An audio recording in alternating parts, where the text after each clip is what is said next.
오늘은 추수감사주일이기 때문에 감사에 대한 말씀을 나누려고 합니다. 감사에 대한 말씀을 나누니까 받은 은혜를 세워보자, 또 우리가 얼마나 감사한가, 당연히 감사해야 한다라는 말씀을 전하려고 하지 않습니다. 왜냐하면 감사가 그렇게 쉽지 않기 때문에 그렇습니다. 옛말에 그런 말이 있죠. 은혜를 원수로 갚는다.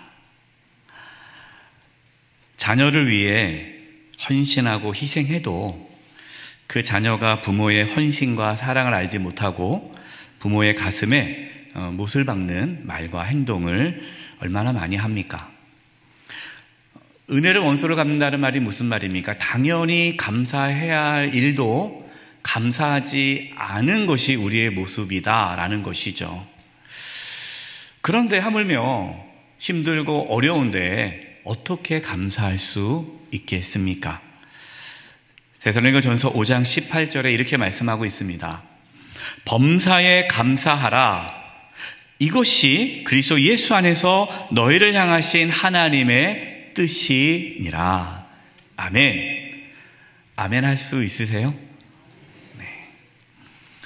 범사에 감사하라 라고 말씀하시니까 이것이 하나님의 뜻이라고 하니까 억지로 흉내내서 감사해야 할까요? 왜 범사에 감사하는 것이 하나님의 뜻일까요? 저는 솔직히 범사에 감사하지 못합니다. 때로는 속상할 때도 있고요. 화가 날 때가 있습니다. 물론 하나님의 은혜를 생각하며 늘 감사하죠. 하지만 범사에 모든 일에 항상 감사하기는 정말 어렵습니다. 저도 어려운데 성도들 보고 항상 감사하라고 어떻게 말씀을 전하겠어요? 감사에 대한 말씀을 묵상하면서 기도하는데 하박국 말씀이 떠올랐습니다. 오늘 함께 나눌 하박국 말씀, 본문 말씀은 하박국 3장 17절 19절이지만 이 시간에 하박국 말씀 전체를 나누는 가운데에 어떻게 우리는 범사에 감사할 수 있는가, 왜 하나님은 범사에 감사하라고 하실까라는 이 부분에 대해서 은혜를 나누고자 합니다. 먼저 하박국 선지자가 활동했던 그 시대적 배경을 살펴보겠습니다. 하박국 선지자는요, 남유다가 바벨론에 의해 멸망당하기 직전에 활동했던 선지자였습니다. 동시대에 활동했던 선지자는 예레미야 선지자죠. 북이스라엘은 이미 하나님의 심판으로 인해서 아수르에 의해 멸망한 지가 100년이 지났습니다. 국제정세는요, 그렇게 강대국인 아수르 제국이 점점 쇠퇴해가고 새로운 제국, 바벨론 제국이 등장하는 시기였습니다.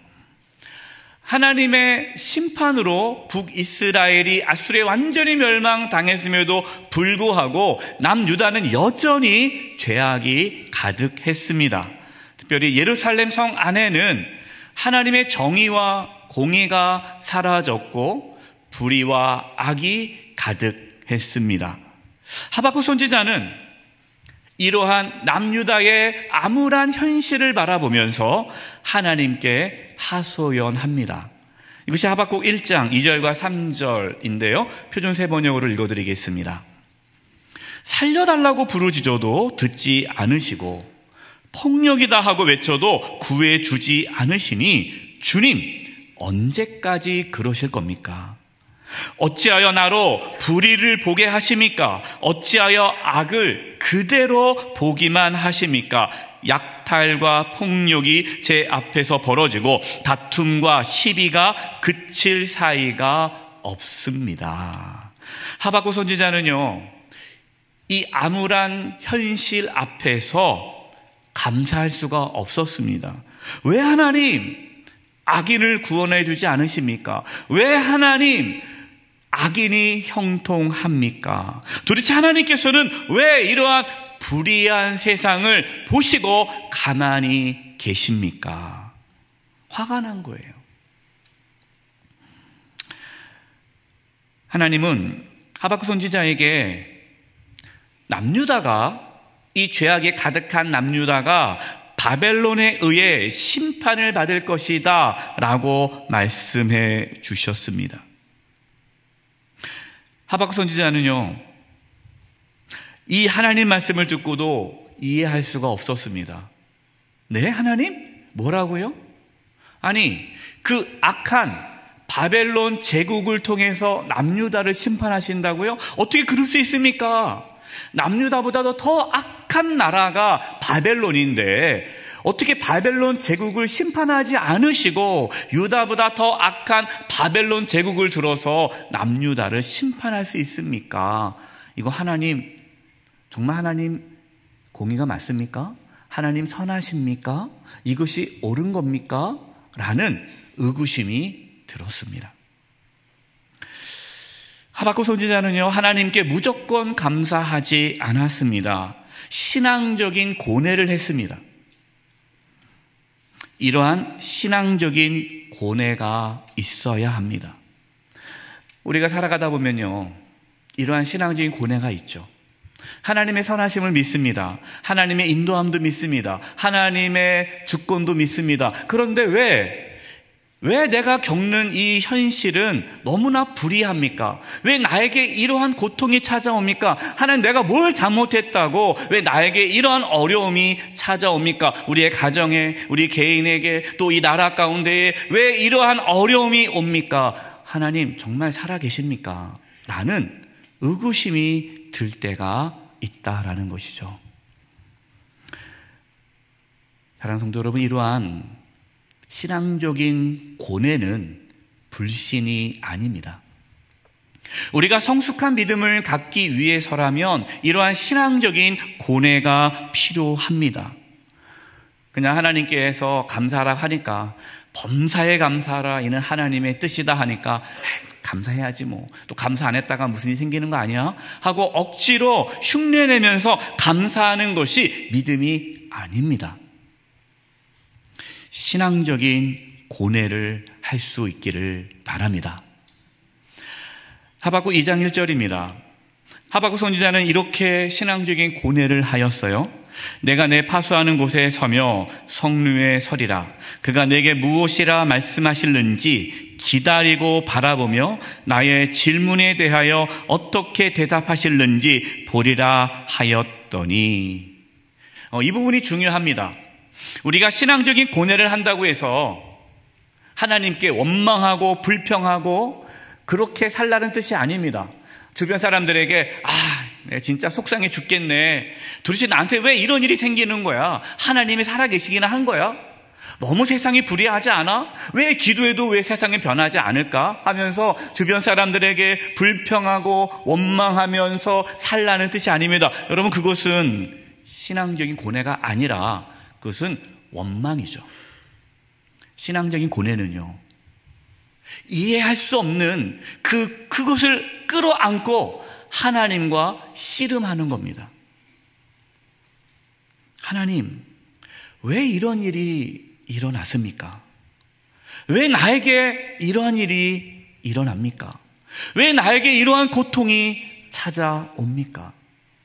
내가 잘못한 거 있습니까? 하나님, 도대체 왜 그러십니까? 말씀해 주세요. 하나님의 뜻은 무엇입니까? 내가 어떻게 해야 합니까? 바로 이것이 신앙적인 고뇌입니다. 하박국 선지자는요, 하나님의 말씀이 들려질 때까지 기다렸습니다. 하나님을 찾았습니다. 그 이해할 수 없는 그걸 가지고 하나님 앞에 나아갔다라는 것이에요. 사랑하는 성도 여러분, 이해할 수 없는 일을 당할 때에 그 문제를 하나님 앞에 가지고 나가시기 바랍니다. 하나님 앞에 쏟아내십시오.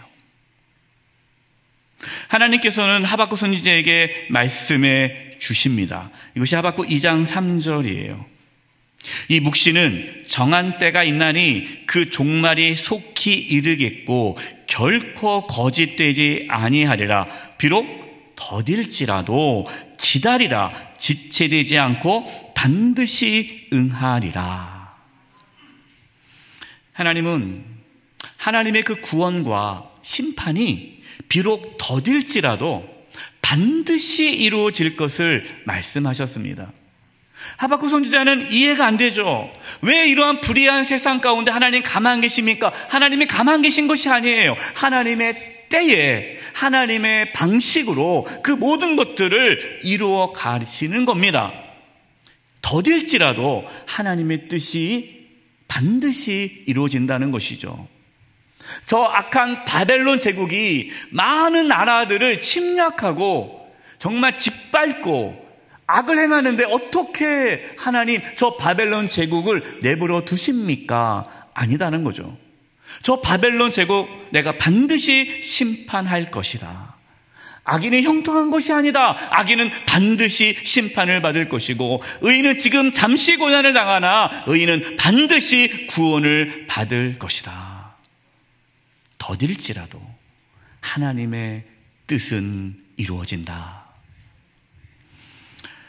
하나님의 생각과 우리의 생각은 너무나도 다릅니다. 그래서 이사야 55장 8절 11절에서 하나님께서 이렇게 말씀하셨어요. 표준 세 번을 읽어드리겠습니다. 나의 생각은 너희 생각과 다르며 너희의 길은 나의 길과 다르다. 주께서 하신 말씀이다. 하늘이 땅보다 높듯이 나의 길은 너희 길보다 높으며 나의 생각은 너희의 생각보다 높다. 비와 눈이 하늘에서 내려서 땅을 적셔서 싹이 돋아 열매를 맺게 하고 씨 뿌리는 사람에게 씨앗을 주고 사람에게 먹을거리를 주고 나서야 그 근원으로 돌아가는 것처럼 나의 입에서 하나님 입에서 나가는 하나님의 말씀도 내가 하나님의 뜻하는 바를 이루고 나서야 내가 하라고 보낸 일을 성취하고 나서야 나에게로 돌아올 것이다. 아멘. 하나님의 말씀은 반드시 이루어진다는 것이죠.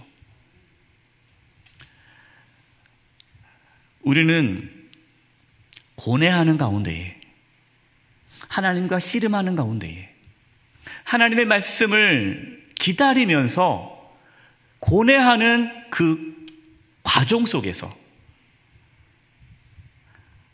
하나님의 살아계심을 경험하게 됩니다. 하나님의 생각과 내 생각이 다르다는 것을 알게 되죠. 하나님의 주권을 인정하게 됩니다. 하나님의 선하심을 믿게 되죠. 그 과정을 통해 우리는 성숙한 믿음을 갖게 되는 것입니다. 고뇌 없이요, 성숙한 믿음은 없습니다. 하나님은 이제 하박국 선지자에게 아주 중요한 말씀을 하십니다. 이 말씀이 범사에 감사하라, 이것이 하나님의 뜻이다라는 그 의미를 우리에게 전해주고 있습니다.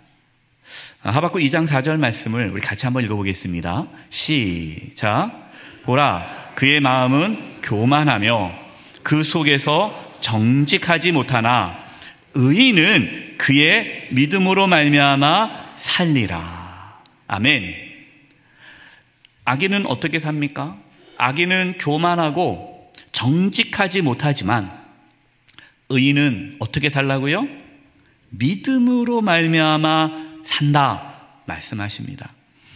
그러니까 지금 하박국 선지자가 맞닥뜨린 이 불의한 현실 속에서 의인은 어떻게 살아야 하느냐라고 말씀하시는 거예요.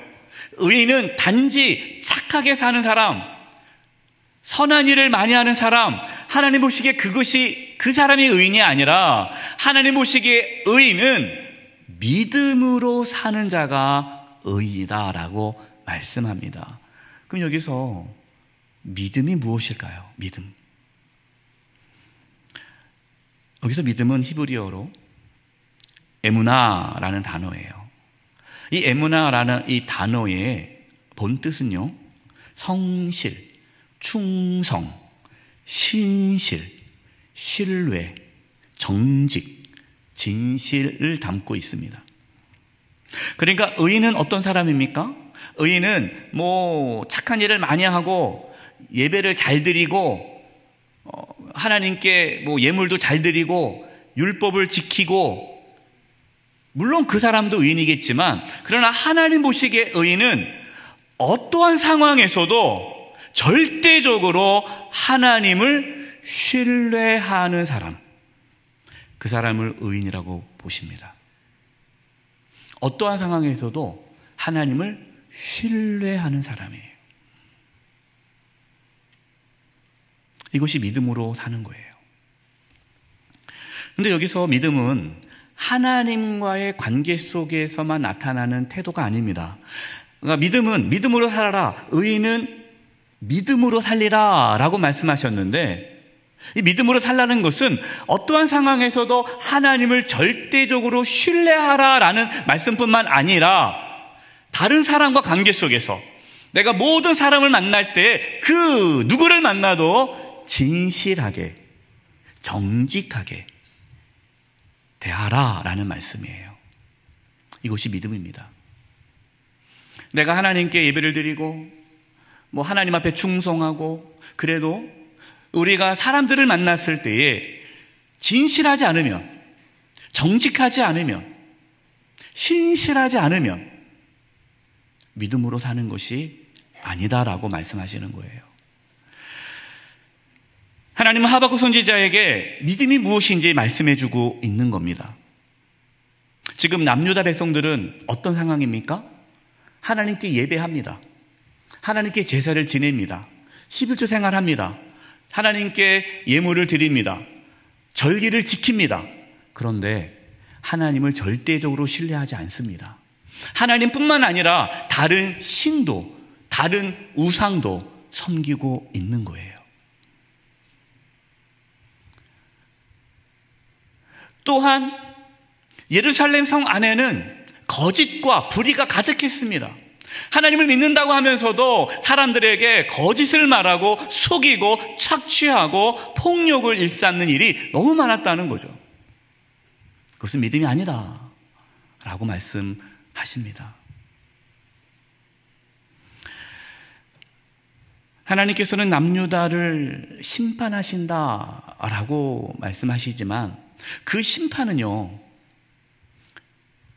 남유다를 회복하기 위한 심판이죠. 앞서 말씀을 드렸습니다. 하박국 선지자와 동시대 활동했던 선지자가 예레미야 선지자라고 말씀을 드렸죠. 하나님께서는 예레미야 선지자를 통해서 하나님의 마음을 이렇게 전해주셨어요. 이것이 예레미야가 3장 32절 33절입니다. 그가 비록 근심하게 하시나, 그는 하나님이죠. 하나님이 비록 지금 유다 백성들을 근심하게 하시나, 왜요? 바벨론에 의해서 심판을 당하고 바벨론 포로로 끌려가는 그러한 고통 속에서 유다 백성들이 근심할 수밖에 없으나, 하나님께서 비록 근심하게 하시나 그의 풍부한, 하나님의 풍부한 인자하심에 따라 긍휼히 여기실 것입니다. 주께서 인생으로 고생하게 하시며 근심하게 하심은 본심이 아니시로다. 하나님, 왜 나에게 이러한 일이 있습니까? 저 싫어하세요, 하나님? 왜 그러세요? 아니라는 거예요. 하나님은요, 우리 너무너무 사랑합니다. 우리 삶 가운데 어떤 근심과 고생과 고통이 찾아올 때에 그것이 하나님의 본심이 아니다라는 거예요. 하나님의 뜻이 있어요. 그래서 우리는 하나님의 선하심을 믿기 때문에 내가 알 수 없는 고난을 겪을 때에 왜 하나님 나에게 이런 일이 있습니까? 라고 물어봐야 되죠. 그것이 영적인 고뇌예요.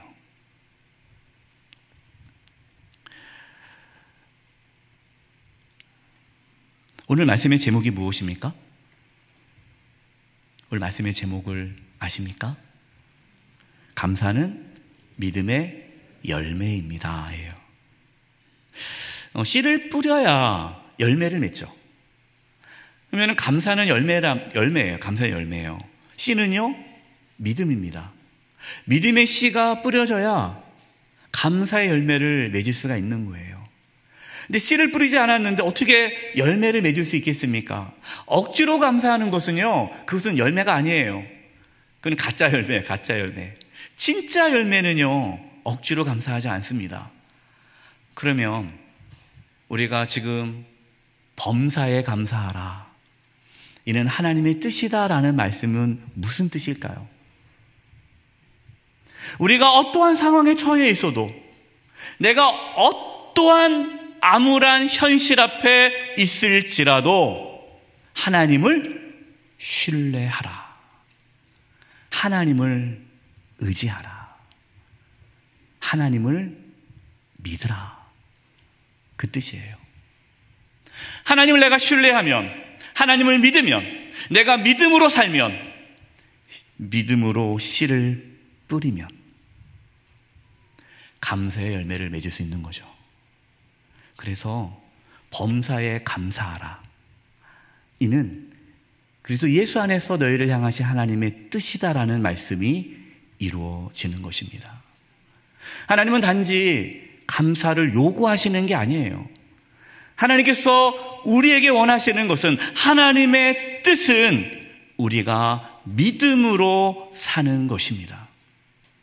의인은 믿음으로 말미암아 살아가기 때문에 이것이 하나님의 뜻이에요. 하박국 선지자는 이제 믿음으로 살아간다는 것이 무엇인지를 깨닫게 되었습니다. 그러한 영적인 고뇌 가운데에 하나님의 주권과 통치를 믿게 되었습니다.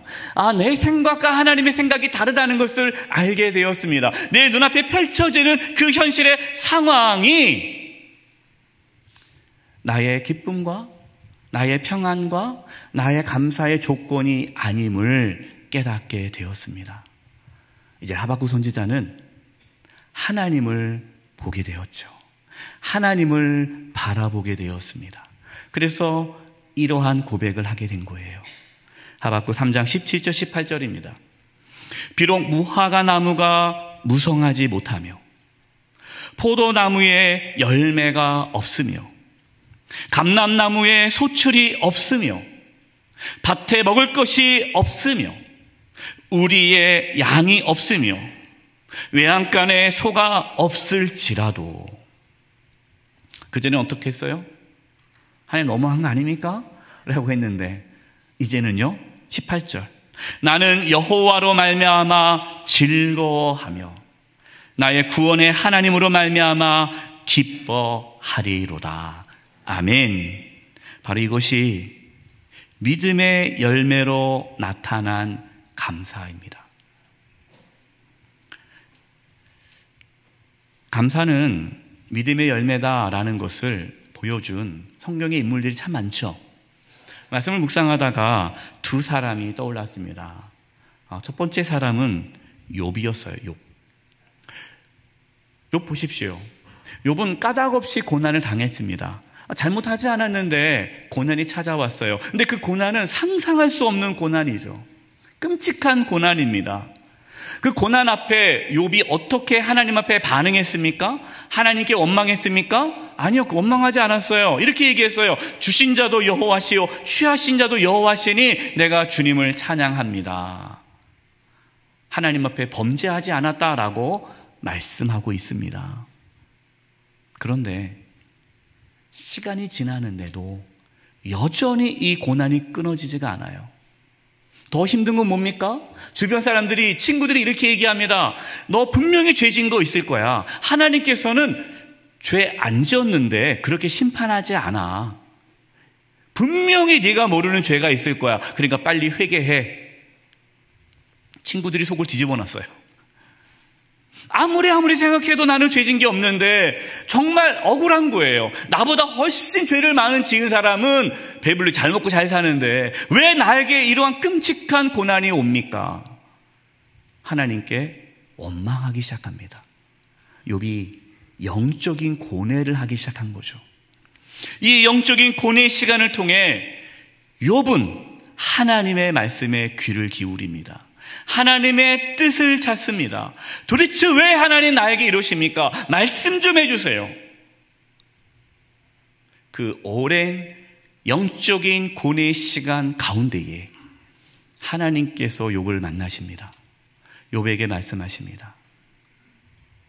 살아계신 하나님을 만난 욥이 어떻게 되었을까요? 이렇게 고백합니다. 욥기 42장 1절과 6절입니다.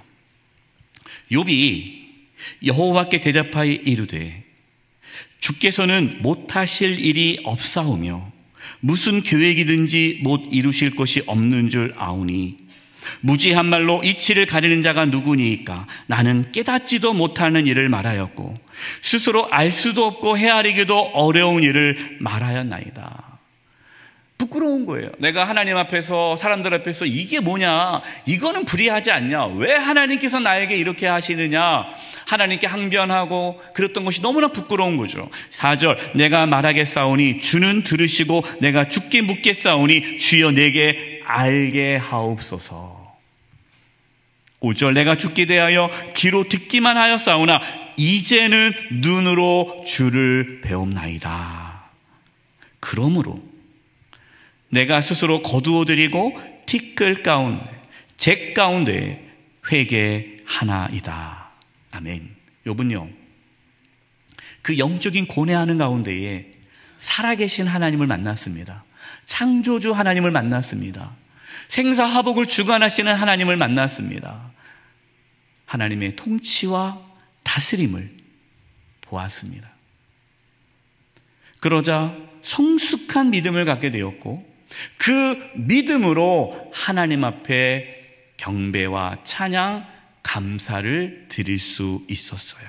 하나님의 뜻이 욥의 삶 가운데 이루어진 것이죠. 두 번째 사람 요셉입니다. 요셉은 형들이 시기 질투로 인해서 노예로 팔려갔죠. 애굽의 노예로 팔려갔어요. 엄마 아빠의 사랑을 잘 받고 있던 요셉이 하루아침에 노예가 되었습니다. 생각해 보세요. 그 마음의 상처가 얼마나 크겠습니까? 형들이 나를 판 거예요. 노예로 팔아먹었어요. 그 형들에 대한 분노와 그 억울함과 그 상처가 얼마나 크겠습니까? 열심히 일했습니다. 주인집에서 열심히 일했어요. 뭐 인정받는 것 같아요. 뭔가 잘 풀리는 것 같아요. 그런데 보디발의 아내, 주인의 아내가 요셉을 유혹하죠. 그 유혹을 물리쳤습니다. 하나님의 뜻대로 살았습니다. 그 결과가 뭡니까? 억울한 누명을 씌워 감옥에 갇히게 되었어요. 이쯤 되면 원망할 만하지 않습니까? 하나님 앞에 원망할 수 있잖아요. 하나님 도대체 왜 이렇게 나를 싫어하십니까? 왜 나에게 이러한 고난을 주십니까? 내가 뭐 잘못했습니까? 하나님 뜻대로 살았는데 왜 나에게 이러한 고통이 찾아옵니까? 하소연할 수 있잖아요. 그러나 요셉은 그렇게 하지 않았습니다. 범사에 하나님께 감사했습니다. 목사님 어떻게 합니까? 분명히 요셉도 원망하지 않았겠습니까? 물론 우리는 모르죠. 그러나 무엇을 보면 알 수 있을까요? 나중에 요셉이 애굽의 총리가 된 후에 형들을 만나게 되죠. 형들을 만났을 때에 그 요셉의 형들에 대한 말을 보면 요셉이 어떠한 마음으로 살았는지를 알 수 있습니다. 창세기 50장 19절에서 21절이에요. 요셉이 형들에게 이르되 두려워하지 마소서 내가 하나님을 대신하리까. 당신들은 나를 해하려 하였으나 하나님은 그것을 선으로 바꾸사 오늘과 같이 많은 백성의 생명을 구원하게 하시려 하셨나니 형님들은 두려워하지 마소서 내가 형님들과 형님들의 자녀를 기르리라 하고 그들을 간곡한 말로 위로하였더라. 만약에 요셉이 원망이 가득했다면, 불평이 가득했다면, 복수심에 불타올랐다면 형들을 만나자마자 다 죽였을 거예요. 하지만 요셉은 범사에 감사했습니다. 내가 어떠한 상황에 있어도 감사했습니다. 이거 뭡니까? 어떠한 상황에서도 하나님을 신뢰했다는 것이죠. 그래서 성경에 보면요, 노예로 팔려갔을 때도 하나님이 요셉과 함께함으로 그가 형통하더라. 요셉이 감옥에 있었을 때도 하나님이 요셉과 함께함으로 그가 형통하더라는 말씀이 있습니다. 그게 뭡니까? 어떠한 상황에서도 요셉은 하나님을 신뢰했다라는 뜻이에요. 여러분, 그래서 감사할 수 있었던 거죠. 사랑하는 성도 여러분, 성도님 마음 가운데에 용서하지 못하는 마음이 있습니까? 분노가 있습니까? 마음에 상처가 있습니까? 그렇다면 영적인 고뇌를 할 수 있기를 바랍니다. 그 영적인 고뇌 가운데에 하나님의 말씀을 들을 수 있기를 바랍니다. 하나님을 만날 수 있기를 바랍니다. 그 하나님과 만남 속에서 성숙한 믿음을 가져 감사할 수 있는 은혜가 있기를 바랍니다. 하박국 3장 19절이에요. 주 여호와는 나의 힘이시라. 나의 발을 사슴과 같게 하사 나를 나의 높은 곳으로 다니게 하시리로다. 아멘. 하박국 선지자가 마주한 현실은요, 전혀 변함이 없습니다. 하나님께 기도했다고 해서요, 유다가 변한 것이 아니에요. 여전히 암울한 현실이에요. 그러나 하박국의 마음에 믿음이 들어왔습니다. 변한 것은 하나도 없지만 하박국의 믿음이 변했죠. 하나님으로 인하여 기뻐하고 하나님이 나의 힘이라고 고백합니다. 마치 하나님께서 나의 발을 사슴과 같이 하사 높은 곳으로 다니게 했다는 거예요. 이게 뭡니까? 내 앞에 있는 그 암울한 현실을 뛰어넘는, 내 앞에 있는 어떠한 문제도 뛰어넘는 그러한 믿음을 나에게 주셨다. 감사할 수 없는데 감사할 수 있는 믿음을 주셨다라는 고백입니다.